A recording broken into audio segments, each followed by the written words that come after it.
قرار مجلس الأمن حول الصحراء المغربية انتصار جديد للموقف المغربي. يبدو أن مجلس الأمن الدولي ما فتئ يتجه نحو بلورة مواقف واضحة ناصر للحقوق المغربية فيما يخص قضية الصحراء المغربية. الدليل على ذلك ترحيب المملكة المغربية بالقرار الأخير رقم 2654 الذي تم تبنيه يوم 27 من أكتوبر تشرين الأول بموافقة 13 دولة عضوة في المجلس وامتناع كل من كينيا وروسيا عن التصويت من جهة ورفضه من طرف انفصاله جبهة البوليساريو من جهة أخرى. كما أن وزارة الخارجية الجزائرية قالت إنه يفتقر لأي نية لتوجيه أو تحفيز الجهود المبذولة بهدف الإبقاء على طبيعة مسألة الصحراء كقضية تصفية استعمار، وهو ما يعني رفض القرار ضمنيا مع الترحيب بموقفي روسيا وكينيا الممتنعين عن التصويت. يأتي هذا النصر الدبلوماسي المغربي الجديد في خضم زاخم متواصل من التطورات الإيجابية لصالح المغربية الصحراء، يتمثل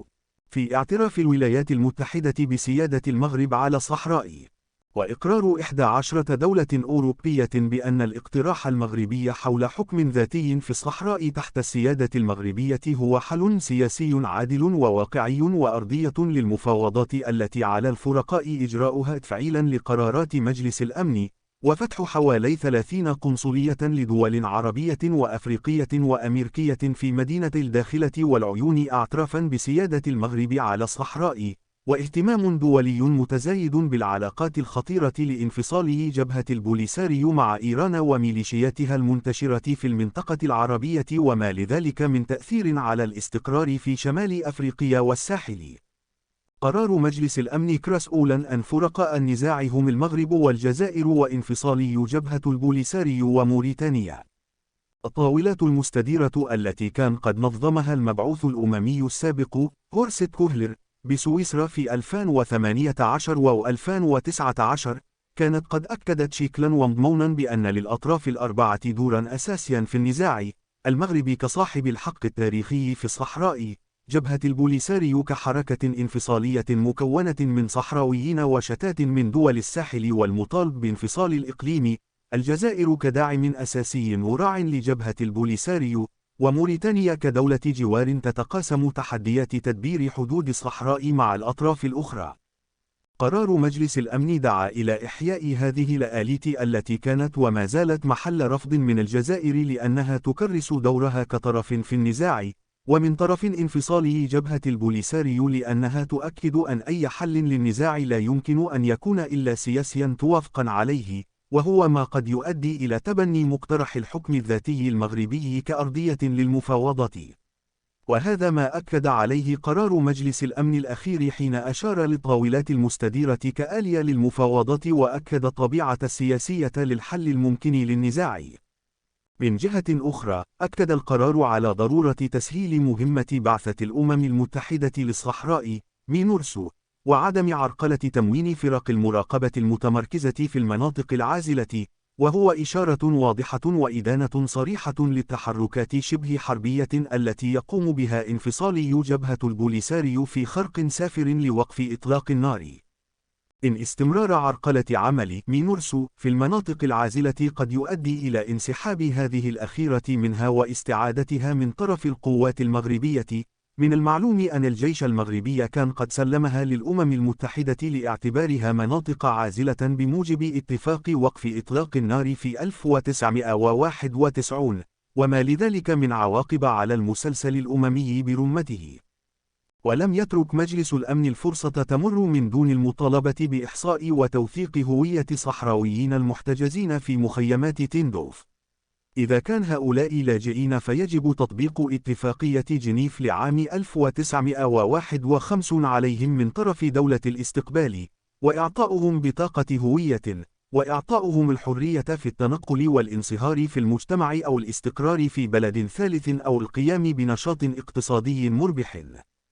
إن تخزينهم ومنعهم من التحرك ناف للقانون الدولي. لهذا فالتعاون مع المفوضية السامية للأمم المتحدة لشؤون اللاجئين من أجل تحديد هوية سكان المخيمات والتعرف على حاجياتهم ورغباتهم في التنقل أو الاستقرار أو العمل أو ممارسة نشاط اقتصادي، هو ضروري لرفع المعاناة عن هؤلاء، خصوصا في لحظة دقيقة تتميز بنقص المساعدات وانتشار الأوبئة وفساد في التدبير وتهريب المواد الغذائية والمساعدات الإنسانية وبيعها في السوق السوداء في دول الساحل. وقد أشار قرار مجلس الأمن الأخير إلى ضرورة إعطاء أهمية خاصة لمعاناة محتجزي مخيمات تندوف الذين عانوا الأمرين، خصوصا في فترات جائحة كورونا.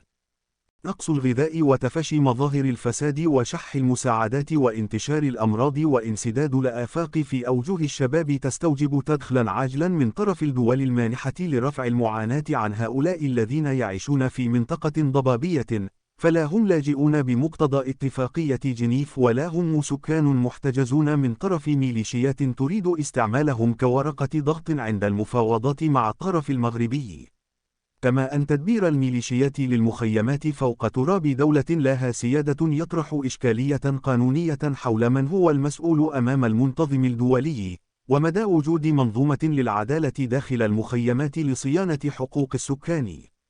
في سياق ذلك، شدد مجلس الأمن على ضرورة توزيع المساعدات حسب الممارسات الحسنة في هذا الإطار، وذلك إشارة واضحة لوضع حد للممارسات التي كانت الولايات المتحدة قد أشارت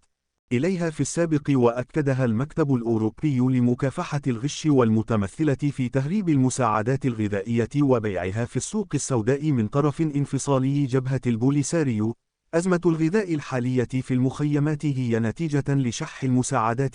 نظرا لأن المانحين أصبحوا متوجسين من عدم وجود شفافية في تدبير وتوزيع المساعدات، وأيضا عدم وجود آليات للتتبع والقدرة اللوجستية للتدبير الأمثل لعمليات إيصال الغذاء، وهو ما يؤدي إلى السرقة والتهريب وسيادة الفوضى في تدبير حاجيات ساكنة تعيش على حافة الفقر.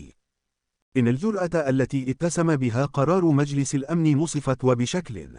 واضح حق المغرب المشروع في صحرائه، ولا شك أن الأعضاء الدائمين وغير الدائمين أخذوا علما بالتطورات على الساحة الدبلوماسية، حيث تتوالى الاعترافات بسيادة المغرب على الصحراء، وعلى الساحة العسكرية، حيث يمكن الجيش المغربي بزمام الأمور، وعلى مستوى عيش السكان في الصحراء، حيث ينعم أهلها بفوائد المشروع التنموي المتميز الذي وضعه العاهل المغربي منذ سنوات لتنمية منطقة الصحراء. التاريخ يمهل ولا يهمل، ويبدو أن عجلته بدأت تنصف أهل وشعب المغرب من طنجة إلى الحدود الموريتانية.